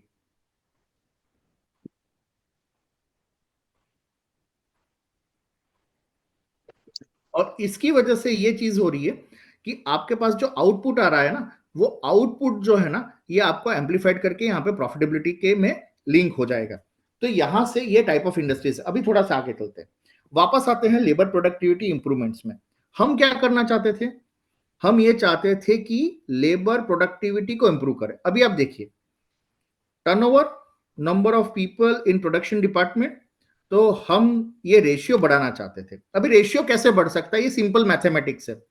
मैं 100 करोड़ रुपए का टर्नओवर कर रहा हूं और मेरे पास मान लीजिए 100 लोग हैं, मेरा रेशियो 1 हो गया। मेरे पास एक ऑप्शन ये है कि मैं 100 लोगों को कम कर दूं। मान लीजिए मैं 90 लोगों से काम करवा लूं, तो मेरा रेशियो बढ़ जाएगा। दूसरा ऑप्शन क्या है? तो दूसरा ऑप्शन है कि मैं 100 लोगों को कम ना करूं और मैं यहां पे प्रोडक्शन बढ़ा दूं, मैं 110 कर दूं, तो भी मेरा रेशियो बढ़ गया। तो हम पहले अभी तक जो सीखे थे, ये सीखे थे कि हम इसको कैसे कम करें। जो 4 स्टेजेस हमने देखे, अलग अलग स्ट्रेटेजीज हमने, टाइम मोशन स्टडी है, मोस्ट है, मॉडेप्स वगैरह हैं। तो ये जो सारे टूल्स को देखते हुए ऐसा लगा कि ये थोड़ा सा मुझे मुश्किल लग रहा है, चैलेंजिंग लगा है, और मुझे ऐसा लगता है कि वैल्यू एडिशन भी थोड़ी कम मिलेगी। तो मैं सबसे ज्यादा वैल्यू एडिशन कहाँ से ला सकता हूँ? तो मेरे पास, मैं सबसे ज्यादा वैल्यू एडिशन यहाँ से ला सकता हूँ कि मेरा मेरा मेरा प्रोडक्शन या टर्नओवर को मैं बढ़ा दूं। ये कैसे हो सकता है? क्योंकि अल्टीमेटली तो मेरा कॉस्ट, मेरा पर्पस क्या है? मेरा पर्पस तो है कि मुझे तो मेरा कॉस्ट ऑफ ऑपरेशंस कम करना है। वाकई में मुझे प्रोडक्शन के लोगों को कम करना है या लोगों को निकाल देना है, डाउन साइज करना है? शायद ऐसा मेरा उम्मीद है ही नहीं। और क्या हम ऐसा करने से हमें कितना मिलेगा? तो इसके बारे में थोड़ा सा चर्चा करते हैं। तो मेरे पास एक और ऑप्शन आता है कि मैं ऊपर वाला जो टर्नओवर है या वहां पे प्रोडक्शन यूनिट है, क्या मैं उसको बढ़ा सकता हूं? The answer is yes. कैसे बढ़ा सकते हैं, थोड़ा सा देखते हैं। अभी सैलरी की कॉस्ट आती है, तो मैं अगर लेबर प्रोडक्टिविटी की बात करूं तो मेरा सैलरी परसेंटेज क्या होगा आपकी कंपनी में? देखिएगा, अगर आपका ओपेक्स है, मान लीजिए केमिकल इंडस्ट्रीज है, केमिकल इंडस्ट्रीज में मेरा ऐसा मानना है, या कोई भी इंडस्ट्रीज ले लीजिए, 40 से 60-70 प्रतिशत जो है वो जो कॉस्टिंग रहता है वो रॉ मटेरियल का रहता है। कुछ एक प्रतिशत जो कॉस्टिंग रहता है सैलरी के रहते हैं, और बाकी के जो है वो बाकी के एडमिनिस्ट्रेटिव फैसिलिटीज, यूटिलिटी वगैरह की कॉस्टिंग जो आती है उसके रहते हैं। तो हर एक जगह पे देखेंगे तो मेरा जो ऑपरेटिंग कॉस्ट में जो खर्चा लग रहा है या मेरा जो प्रोसेस टाइम में जो खर्चा लग रहा है उसकी वजह से वो ज्यादा है कंपेयर टू मेरा प्रोडक्शन डिपार्टमेंट में सैलरी देखेंगे। तो अगर आप रेशियो एनालिसिस करेंगे तो आपको पता चलेगा कि आपकी सैलरी रेशियो इतना ज्यादा नहीं रहता है। आपके पास दिक्कत यह है कि आपका डिलीवरी टाइम पे नहीं होता है। और दोस्तों, बिजनेस में है ना, अगर आप देखेंगे ना, तो जो चीजों में डिलीवरी अगर फास्ट हो जाती है ना, तो पेमेंट रोटेशन से बिजनेस में प्रॉफिट बढ़ा सकते हैं। अगर आपका पेमेंट साइकिल, यानी कभी भी निगोशिएट करना है ना, तो इंडस्ट्रीज को निगोशिएट कभी भी प्रॉफिट पे नहीं करना चाहिए, उनको निगोशिएट करना चाहिए पेमेंट साइकिल पे। और पेमेंट साइकिल कैसे फास्ट हो सकती है? तो जितना डिलीवरी फास्ट करोगे उतना फास्ट जल्दी से हो जाएगा। तो मेरा, अगर मान लीजिए यहाँ पे टर्नओवर ले लीजिए या प्रोडक्शन की कोई भी यूनिट डाल दीजिए, अगर मैं ये ज्यादा बढ़ा लूं तो भी मेरा एलपीआई तो बढ़ने वाला है दोस्तों। तो एलपीआई ये कैसे बढ़ा सकते हैं, इसके बारे में बात करते हैं। तो अभी पहला मेरा क्वेश्चन है कि अल्टरनेटिव स्ट्रेटेजीज में मेरा ऑपरेटिंग कॉस्ट क्या है? So how much is our operating cost? गिनिएगा तो आपको पता चलेगा कि उसमें सैलरी का कॉस्ट क्या है, तो वो आपको पता चलेगा। अच्छा, मैं अभी दूसरा कॉस्ट पूछ रहा हूं, आपका इन्वेंट्री का वैल्यू क्या है? और अगर इन्वेंट्री है तो उसकी वजह से हमारा वर्किंग कैपिटल कितना ब्लॉक हो रहा है? क्या हम इन्वेंट्री को कम कर सकते हैं? एक और ऑप्शन है मेरे पास, प्रॉफिट बढ़ाना है ना। अगर आप, जो मैंने पहली जो स्लाइड दिखाई थी वहां पे उसको थोड़ा सा वापस गौर फरमाए, तो मुझे तो मेरा ऑपरेटिंग कॉस्ट कम करना चाहता हूं ना, तो ये ऑपरेटिंग कॉस्ट कम करने के तो मेरे पास ढेरों तरीके हैं। उसमें से एक तरीका था कि मैं मेरे लोगों को डाउन साइज करूं, उनकी सैलरी कट कर दूं, उनके सैलरी कम कर दूं, उनके ओवर टाइम कम कर दूं, और उसकी वजह से मेरा प्रॉफिट बढ़ सकता है। और दूसरा था कि मेरा लेबर प्रोडक्टिविटी भी बढ़े। तो मैं ये करना मुझे थोड़ा सा डिफिकल्ट लगा, तो मैं ये बढ़ाने की अभी बात कर रहा हूं। तो ये कैसे बढ़ा सकते हैं? अभी how much amount you have invested in your inventory. पहली चीज, एसएमई सेक्टर्स में तो ये इन्वेंट्री की कोई अता पता है ही नहीं, उनको पता ही नहीं इन्वेंट्री कितनी है। इसके लिए एक टर्मिनोलॉजी आती है जिसको कहते हैं हम ITR ratio, inventory turnover ratio कितना है। इसे एक और आता है इन्वेंट्री कैरिंग कॉस्ट आता है, कॉस्ट ऑफ गुड सोल्ड आता है। तो ये सारी टर्मिनोलॉजी को देखिए, यूट्यूब पे मेरा ऑलरेडी एक वीडियो बना हुआ है कि how to reduce your inventory in 7 steps, तो शायद वहां से आप इन्वेंट्री को कम कर सकते हैं। दूसरी चीज है, आप डिलीवरी नहीं कर पाए टाइम पे, समय पे आपकी प्रोडक्शन की सिस्टम डिलीवरी नहीं कर पाती है, उसकी वजह से आपने कितने ऑर्डर खोए, और अगर ये ऑर्डर नहीं खोते थे तो आपका वहां पे प्रॉफिट कितना बड़ा बन सकता है, इसके बारे में देखिए, पूरा एक एनालिसिस कीजिएगा। इसलिए मैंने कहा था कि आप पेपर और पेन लेके बैठिएगा, यहाँ पे लिखते जाइए कि आपने कितना लॉस किया था। How much non valuated activity are there in your company. तो ये नॉन वैल्यूएटेड एक्टिविटी क्या है, आगे जाके देखेंगे। तो जो जो एक्टिविटी आपकी प्रोडक्ट में वैल्यू ऐड करती ही नहीं है, उसको हम कैसे हैंडल कर रहे हैं और उसको कम करने के लिए क्या करते हैं। अच्छा, मेरा रिजेक्शंस कितना है, हम प्रोडक्टिविटी की बात कर रहे हैं लेकिन रिजेक्शन 8% है, यानी एक ही चीज 3 बार कर रहे हैं ये लोग तो। यानी मेरा अगर 8% रिजेक्शन की बात करें तो एक अगर पीस खराब होता है तो एक पीस खराब हो गया, यानी मुझे वो पीस दूसरी बार बनाना पड़ेगा। दूसरी बार जब मैं बनाता हूं यानी मेरी 2 बार कॉस्टिंग लग गई, और दूसरी बार जब वो प्रोडक्ट बनना था उतने में मेरा तीसरा प्रोडक्ट बन सकता था, तो मेरा एक अपॉर्चुनिटी लॉस हुआ, यानी कुल मिला के मेरी तीन गुना मेरी कॉस्टिंग आ जाती है। ये है रिजेक्शंस का इफेक्ट। इसको आप गौर फरमाइएगा जनाब कि आपके पास जो रिजेक्शंस होते हैं, ये रिजेक्शंस आपकी इंडस्ट्रीज में कॉस्ट ऑफ ऑपरेशंस को करीबन 3 गुना बढ़ा देते हैं। और ये रिजेक्शंस की वजह से आते हैं रीवर्क। कितना रिवर्क है हमें पता ही नहीं है रिवर्क, और इसकी वजह से यहां पे एक और टर्मिनोलॉजी आती है जिसको कहते हैं COPQ, cost of poor quality. एक ही चीज बार बार करने की वजह से हमारी इंडस्ट्रीज में कितना कॉस्ट लगा, क्या कभी हमने इसके ऊपर गौर फरमाया है? हम बात कर रहे हैं कि हम लेबर की कॉस्ट कम करके वहां पे पैनी वाइज पाउंड फुलिश वाला काम करने जा रहे हैं। यानी मैं ये कहूंगा कि कॉस्ट बचा लेंगे तो कुछ हम 2-5 रुपए बचा लेंगे, और यहाँ पे 2-5 हजार बचा सकते हैं अगर हम अपनी इन्वेंट्री को कंट्रोल करें, अगर हमारे पास जो डिलीवरी है उसको हम फास्ट करें, नॉन वैल्यू एडेड एक्टिविटी जो भी है उसको हम अपडेट करें, जो हमारे पास रिजेक्शंस आए हैं उसे हम कम करें, जिसकी वजह से रिवर्क कम हो जाएगा। तो दोस्तों यहाँ पे करना क्या चाहिए? तो हमारे पास 3 तरह की प्रोसेसेस है। पहली प्रोसेस है वैल्यू एडेड प्रोसेस है, दूसरी प्रोसेस है नॉन वैल्यू एडेड प्रोसेस है, और तीसरी प्रोसेस जो है वो necessary non value added process है। यानी ये मजबूरी वाली प्रोसेसेस है जो किसी वजह से हमें करनी पड़ती है, जैसे बिल बनाना ले लीजिए, गवर्नमेंट कंप्लायंसेस को फुलफिल करना ले लीजिए। तो इससे वैसे कोई आउटपुट नहीं मिलता है लेकिन हमें कंपलसरी करना पड़ेगा, तो ये नेसेसरी नॉन वैल्यूडेड है।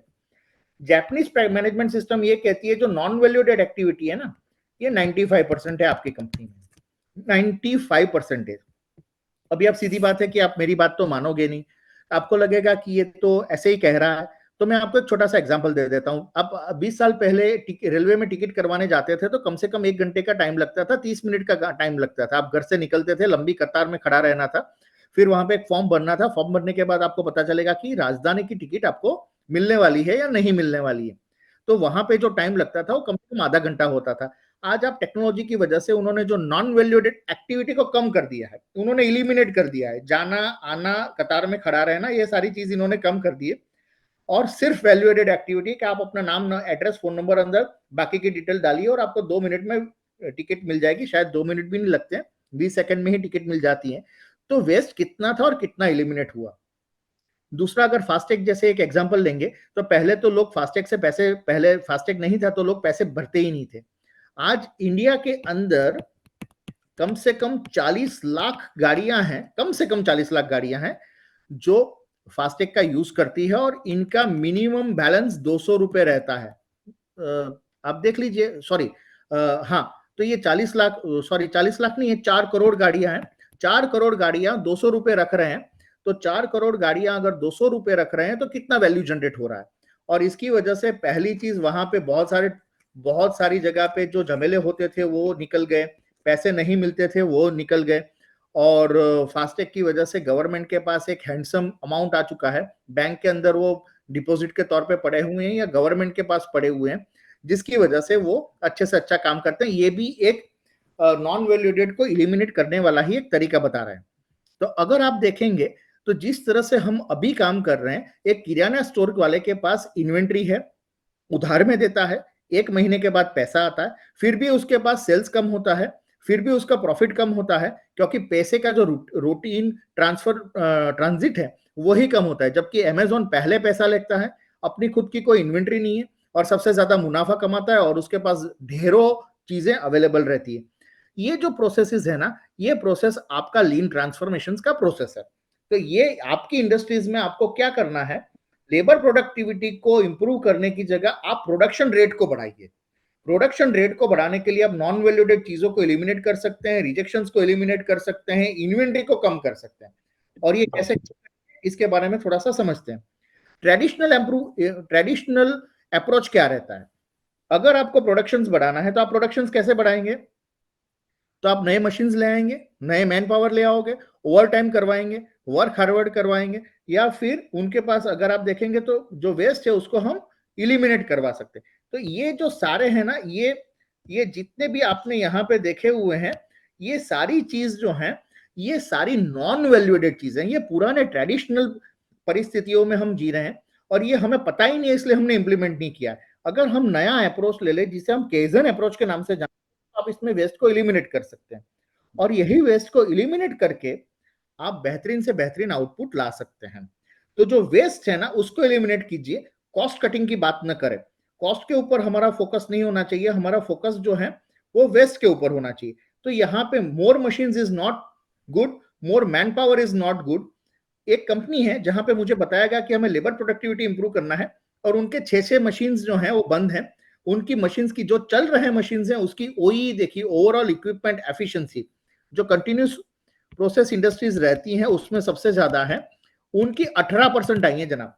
अब 6 प्लांट में ये लोग जो आउटपुट निकाल रहे हैं उसमें 3 प्लांट तो बंद है, यानी कुल मिला के उनके 9 प्लांट है, जो 6 ऑपरेटिव हैं और 3 नॉन ऑपरेटिव प्लांट है। 6 ऑपरेटिव की जो एफिशिएंसी है वो 18% है। अगर ये 18% की 54% हो जाएगी तो ये 2 प्लांट में ही आउटपुट मिल जाएगा, 3 प्लांट में ही आउटपुट मिल जाएगा। इनको इतने इन्वेस्टमेंट की जरूरत ही नहीं थी। और ये क्या कह रहे हैं, हमारे पास लेबर बहुत ज्यादा है, हमें इनको कम करना चाहिए। अगर लेबर को कम करेंगे तो ये 10 रुपए बचाएंगे। अगर ये ओई इंप्लीमेंट करेंगे, पर्टिकुलर केस की बात कर रहा हूं, तो वो शायद वहां पे 10 लाख रुपए ज्यादा कमाएंगे। तो बात यह है कि आपके पास जो भी इंप्लीमेंटेशन है ना, वो आसान कैसे होना चाहिए, बिना रकझक के, बिना मगजमारी के, इजी इंप्लीमेंटेशन से आपका कॉस्ट ऑफ ऑपरेशंस कैसे कम हो सकता है, उसके बारे में इंडस्ट्रीज को बात करनी चाहिए। अगर हम वैसी बात करते हैं तो वहां पे प्रोडक्शंस इंप्रूव करने के ट्रेडिशनल अप्रोच की जगह हमें केजन का अप्रोच अपना के वेस्ट एलिमिनेशन की बात करनी चाहिए। तो ये वेस्ट कौन कौन से है, तो थोड़ा सा इसे समझते हैं। पहला वेस्ट है ओवर प्रोडक्शंस, बिन जरूरी चीजें हम बनाते रहते हैं, पहला वेस्ट है। हमें ये क्यों आता है, जैसे 10 पीस का ऑर्डर आया है, हम 15 पीस बना लेंगे। क्यों बना लेंगे, शायद हमारा सेटअप टाइम ज्यादा है, शायद हमारा चेंज ओवर टाइम ज्यादा है, शायद हमारे लोग फ्री बैठे हुए हैं, या फिर हमें ऐसा एक डर रहता है कि जब ज्यादा ऑर्डर आ जाएगा तो हम क्या करेंगे, ऐसा भी पॉसिबल रहता है। और न जाने और क्या बहुत सारे रीजन हो सकते हैं जिसकी वजह से हम ओवर प्रोडक्शन करते हैं। तो दोस्तों पेपर एंड पेन उठाइए और यहाँ पे बताइए कि आपके पास ओवर प्रोडक्शन आप कितना करते हैं, कितने ऑर्डर ऐसे हैं, कितनी प्रोडक्ट ऐसी बनाई है जिसकी वजह से आपका ओवर प्रोडक्शन आप करते हैं, जो ऑर्डर मिला ही नहीं लेकिन आप बना लेते हैं। और ये ओवर प्रोडक्शन की वजह से आपका जो इन्वेंट्री है ना, रॉ मटेरियल कंज्यूमशन हो चुका है। अगर आपको दूसरा प्रोडक्ट मिला जो बनाया है, उसका ऑर्डर नहीं आया, और जो नहीं बनाया है उसका ऑर्डर आया, तो आपको रॉ मटेरियल की इन्वेंट्री और मंगवानी पड़ेगी। यहाँ पे बिलिंग हुआ नहीं है और रॉ मटेरियल का जो पेमेंट है वो आपको दे देना पड़ेगा, यानी आपका वर्किंग कैपिटल बढ़ता जाएगा। वर्किंग कैपिटल जितना बढ़ता जाएगा उतना ही आपका प्रॉफिट कम होता जाएगा, इसे हमेशा ध्यान रखें। तो पहला वेस्ट है ओवर प्रोडक्शन, कितना ओवर प्रोडक्शन कर रहे हैं और हम कैसे कम कर सकते हैं उसके बारे में आपको शायद सोचना चाहिए, तो आपको बेहतरीन आउटपुट मिलेगा। दूसरा है ओवर प्रोसेसिंग। ओवर प्रोसेसिंग हम इसे कहते हैं कि एक ही चीज बार बार करना। तो एक ही चीज, एक ही प्रोसेस हम बार बार क्यों कर रहे हैं, क्योंकि हमारा रिजेक्शन आता है और हम रिवर्क करके वो रिजेक्शन को वापस ठीक ठाक कर लेते हैं। तो वहां पे हमारे प्रोसेस के कंट्रोल, हमारे पास वहां पे प्रोसेस के तो कंट्रोल, सैंपल आप स्किल्ड लोग नहीं है, प्रोसेस नहीं है, हाँ या फिर हो सकता है कि हमारे पास कहीं ना कहीं जो स्टैंडर्ड्स बने हुए हैं वो ठीक ठाक नहीं बने हैं और इसकी वजह से हमारे आउटपुट में कोई कंसर्न आता है।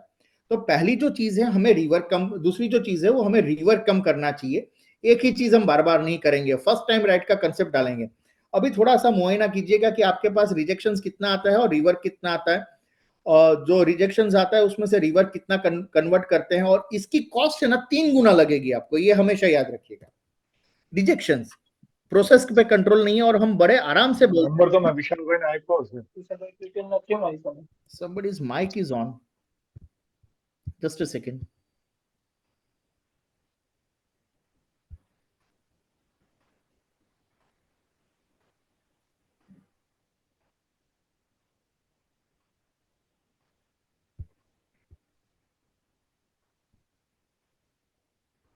Fine.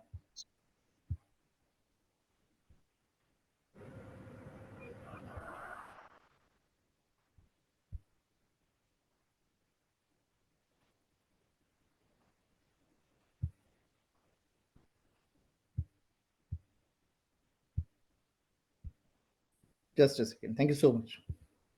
तो अगर आप देखेंगे तो यहाँ पे रिजेक्शंस और डिफेक्ट्स जो हैं, ये रिजेक्शंस और डिफेक्ट्स की वजह से हमारे पास एक और कंसर्न आता है कि हमें बार बार वही चीज एक ही बार करनी पड़ेगी और इसका जो कॉस्ट है वो 3 गुना है, जैसे हमने समझा।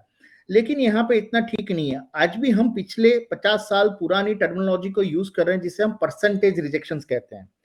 अब बताइए तो आप कितना परसेंटेज रिजेक्शंस है? तो बड़े बड़े आसानी से इंडस्ट्रीज कह देती है कि 3% है, 4% है, 5% है, 10% है। और जब हम कहते हैं कि क्या उम्मीद है इसमें इंप्रूवमेंट करने की, तो वो कहते हैं नहीं, इतना तो रहता ही है। अगर आप देखेंगे तो हमारा तो पहले 20% था, आज वो कितना मगजमारी करके हम 10% पे लेके आए, 8% पे लेके आए। 8%।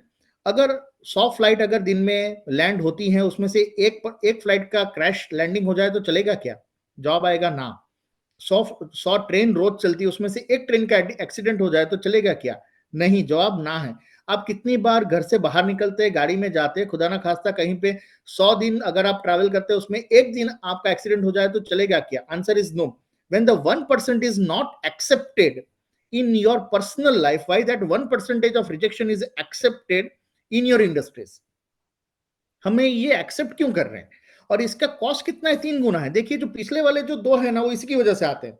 रिजेक्शन हुआ तो मैं क्या करूंगा? दोबारा वही चीज करूंगा, यानी ओवर प्रोसेसिंग हुआ।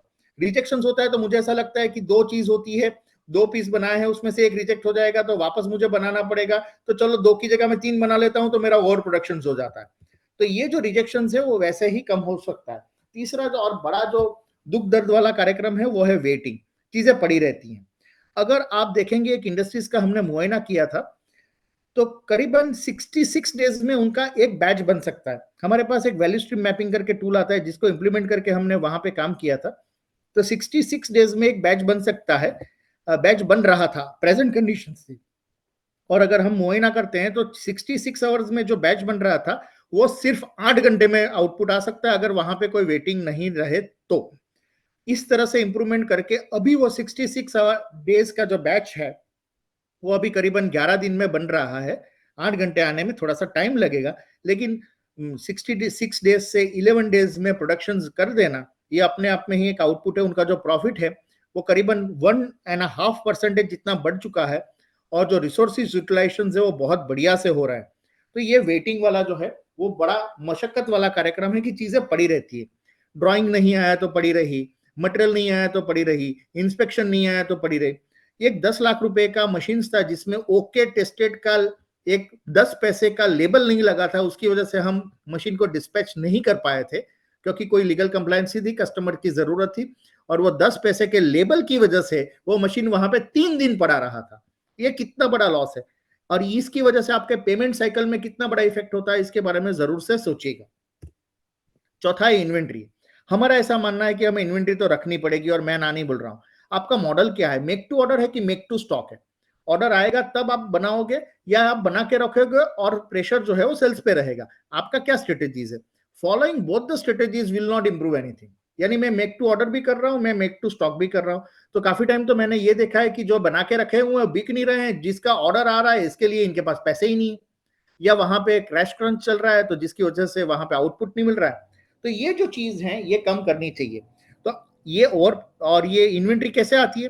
क्योंकि यहाँ पे लाइन बैलेंसिंग की वजह से आती है। रिजेक्शन हो जाता है तो आप टाइम पे नहीं दे पाते हैं, तो वहां पे इन्वेंट्री बढ़ जाती है, स्पेस ज्यादा कंज्यूम करती है, आपका इन्वेंट्री कैरिंग कॉस्ट ज्यादा हो जाता है। और जस्ट इन टाइम जेआईटी के ऊपर इंडस्ट्री काम करना चाहती ही नहीं है। पहले तो आप सोच रखिए कि आपके आपके पास पैसा कितना है ना, वो देखिएगा। आपका जो टर्नओवर है ना, वो टर्नओवर का कितना पैसा कहां पे लगा हुआ है वो देखिए। मेरा ऐसा मानना है कि टर्नओवर के साथ साथ आपके पास जो इन्वेंट्री है ना, आईटीआर, तो मेजोरिटी जो प्रॉफिट है ना इन्वेंट्री में। अभी हम एक कंपनी का कंसल्टेशन कर रहे हैं, 73 करोड़ है का टर्नओवर है, इनके पास 35 करोड़ की इन्वेंट्री है, और 25 करोड़ मार्केट में से कस्टमर्स के पास रिसीवेबल्स है। तो 60 करोड़ रुपए तो रिसीवेबल्स है, 73 करोड़ का टर्नओवर है। उसमें से अगर मैं इनका 10% प्रॉफिट पकड़ लूं, क्योंकि इंजीनियरिंग प्रोडक्ट थी तो ऐसा तो कोई है नहीं वहां पे 200-300% का प्रॉफिट मिल जाएगा, तो 10% का प्रॉफिट पकड़ लूं, तो वो कितने साल का प्रॉफिट तो मेरा इन्वेंट्री और रिसीवेबल्स में लगा हुआ है। और हम कहते हैं बड़ा ग्रोथ कर रहे हैं, तो सर ग्रोथ कहाँ कर रहे हैं और किस तरह से गौर कर रहे हैं, इसके ऊपर थोड़ा सा गौर फरमाना बहुत जरूरी रहेगा। छठा जो लॉस है वो अनवांटेड मूवमेंट है। जो वहां से इंडस्ट्रीज के ऊपर काम कर सकते हैं और इसको किस तरह से अपडेट कर सकते हैं इसके ऊपर है। जो लोग हैं वो घूमते रहते हैं, एक जगह से दूसरी जगह चले जाते हैं, टूल्स जो है उसके मूवमेंट्स के लिए ढूंढते हैं, टूल नहीं मिल रहा है, लेआउट बराबर नहीं रहता है, तो लोगों का मूवमेंट वहां पे होता है जिसको हम मोशंस के हिसाब से आइडेंटिफाइड करते हैं। एसएमई सेक्टर्स में ये मोशन जो है वो कंपैरेटिवली कम रहता है, जो बाकी के हमने 5 लॉसेस देखे वो सबसे ज्यादा रहते हैं। और सातवां और आखिरी जो लॉसेस है वो है हमारा ट्रांसपोर्टेशन, अननेसेसरी मटेरियल मूवमेंट। हम कितना अननेसेसरी मटेरियल मूवमेंट करते हैं और किस तरह से करते हैं।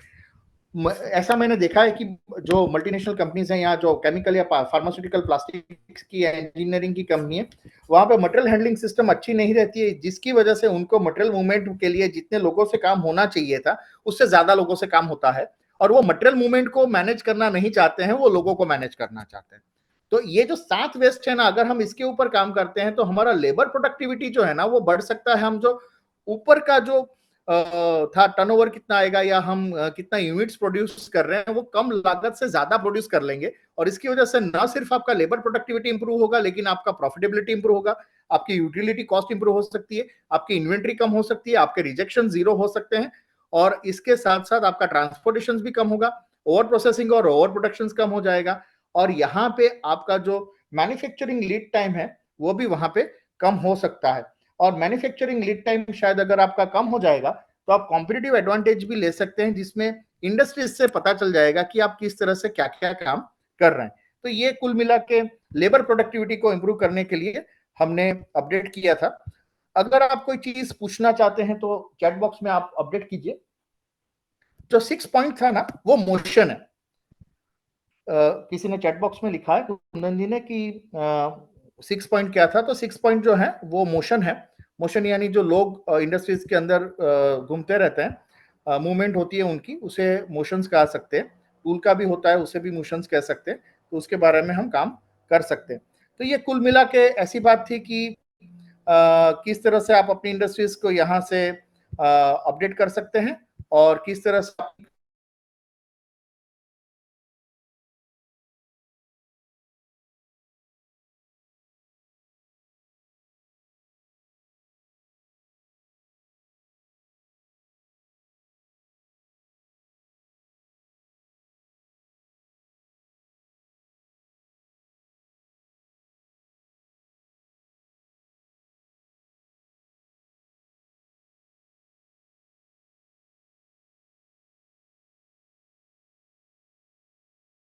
सकते हैं, जिससे आपको पता चलेगा कि ये किस तरह से हो।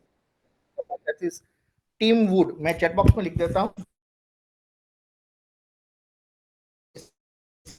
आपको पता चलेगा कि किस तरह से इसे आप याद रख सकते हैं।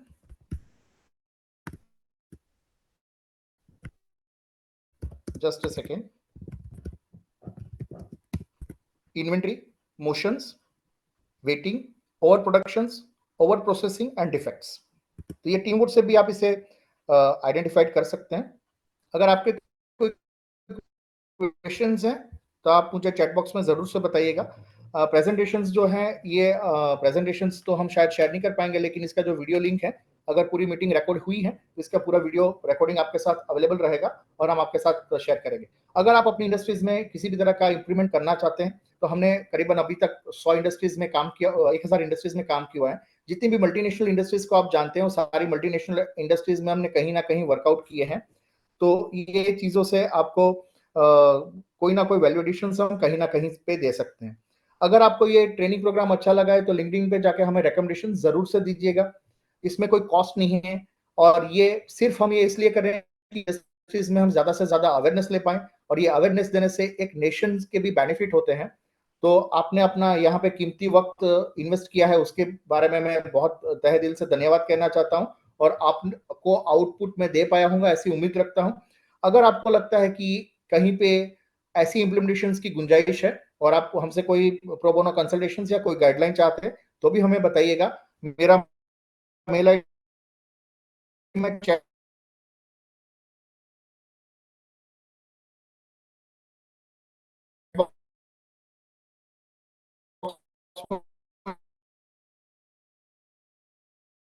डाल देता हूँ, तो आप हमें डायरेक्ट अप्रोच इम्प्लीमेंटेशन के बारे में भी बात कर सकते हैं. So thank you so much for joining this training programme and wishing you a wonderful new year and a happy Diwali to all of you. Thank you so much.